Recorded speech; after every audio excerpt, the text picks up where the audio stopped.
What exactly is trading. अगर आप new हो ट्रेडिंग में तो आप कुछ नया सीख के जाने वाले हो, और अगर आपको ट्रेडिंग ऑलरेडी से पता थी तो आप एक नए पर्सपेक्टिव से ट्रेडिंग को देखने वाले हो। So let's start with a simple story. तो सोचो, एक शो है जिसका टिकट आपको बाय करना था, जिसका प्राइस है 2000 रुपए, लेकिन वो आते ही सोल्ड आउट हो जाता है एंड आपने मिस कर दिया और आपके पास अभी वो टिकट नहीं है।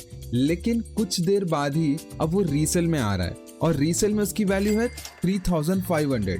तो आप इतना देने के लिए रेडी नहीं हो, तो आप उसका वेट करते हो ये सोच के कि शायद से प्राइस गिरेगा तब आप ले लोगे, और एग्जैक्टली वैसा होता है। एंड शो के एग्जैक्टली 1 घंटे पहले वो टिकट का प्राइस 1800 हो जाता है एंड आप एक्चुअल प्राइस से 200 रुपए सस्ते में खरीद लेते हो। एंड ऐसा इसलिए हुआ क्योंकि वो सेलर को लगा अगर ये टिकट बिका ही नहीं तो उसका 2000 का पूरा नुकसान हो जाएगा, लेकिन वो 200 का नुकसान बेयर करके 1800 में आपको सेल कर दिया। इसका मतलब उसका पूरा का पूरा 2000 का नुकसान नहीं हुआ, लेकिन आपका 200 का फायदा हो गया। लेकिन एक और पर्सपेक्टिव देखते कि एक और बंदा है जिसने लास्ट मोमेंट पे डिसाइड किया कि उसे ये शो का टिकट चाहिए, कुछ भी हो जाए उसे देखना है, तो उसने 2x प्राइस देके जो कि है 4000 उस शो का टिकट बाय किया। और क्योंकि उसने लास्ट मिनट पे खरीदा है तो उसके पास और कोई ऑप्शंस भी नहीं थे, तो उसने वो टिकट बाय कर लिया 2x प्राइस पे।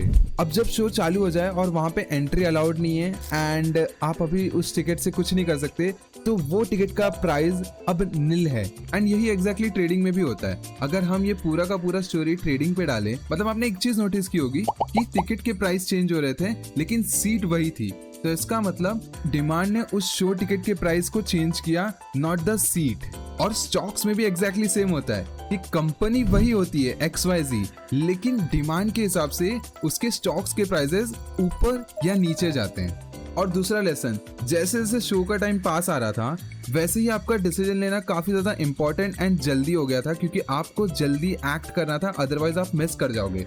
ट्रेडिंग में भी एग्जैक्टली सेम होता है। जैसे ही स्टॉक के प्राइसेस ऊपर नीचे काफी तेजी से जा रहे होते हैं, या तो जल्दी से गिर रहा होता है या तो जल्दी से ऊपर जा रहा होता है, आपके पास काफी कम टाइम होता है एक्ट करने के लिए। और तीसरा लेसन, आपने नोटिस किया होगा एक सेलर पैनिक में आके 1800 में टिकट बेच रहा था और एक सेलर 4000 में बेच रहा था।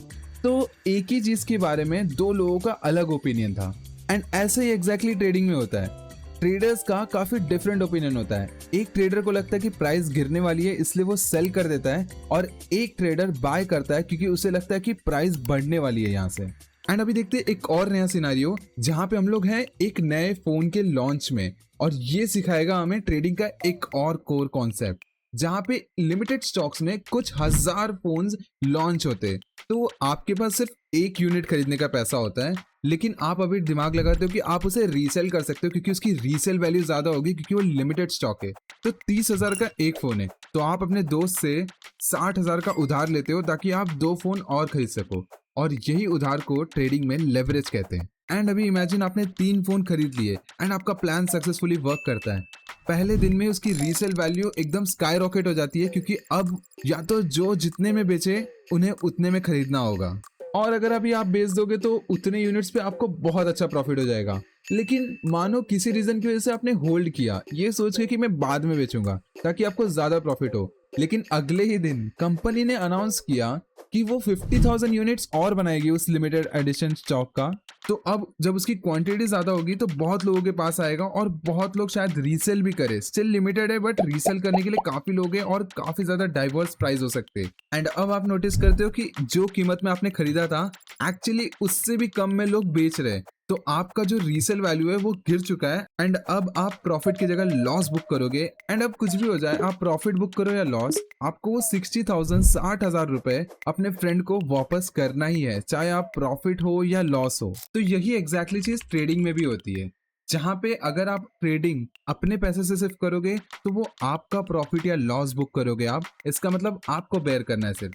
लेकिन मानो अगर आप उसी को उधार लेवरेज लेके करोगे वो, तो आपका जो प्रॉफिट लॉस है वो सिर्फ आप तक नहीं रहेगा, क्योंकि आपका प्रॉफिट डबल हो सकता है एंड लॉस भी डबल हो सकता है, क्योंकि आपने जितना भी पैसा वापस लिया है वो अपने फ्रेंड को कुछ भी करके लौटाना तो है ही है, चाहे आपका ट्रेड सही हो या गलत।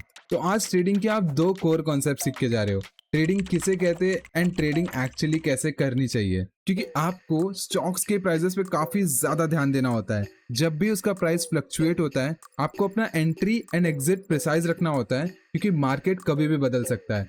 और उधार लेके ट्रेड करना या नहीं करना ये तो आप पे है। तो ट्रेडिंग किसी चीज का मालिक बनना नहीं है, तो ट्रेडिंग में आपको कुछ ही चीज़ याद रखनी है कि आपको हमेशा उसमें act fast and act right करना होता है, चाहे वो आपका अपना पैसा हो चाहे आपने उधार लिया हो।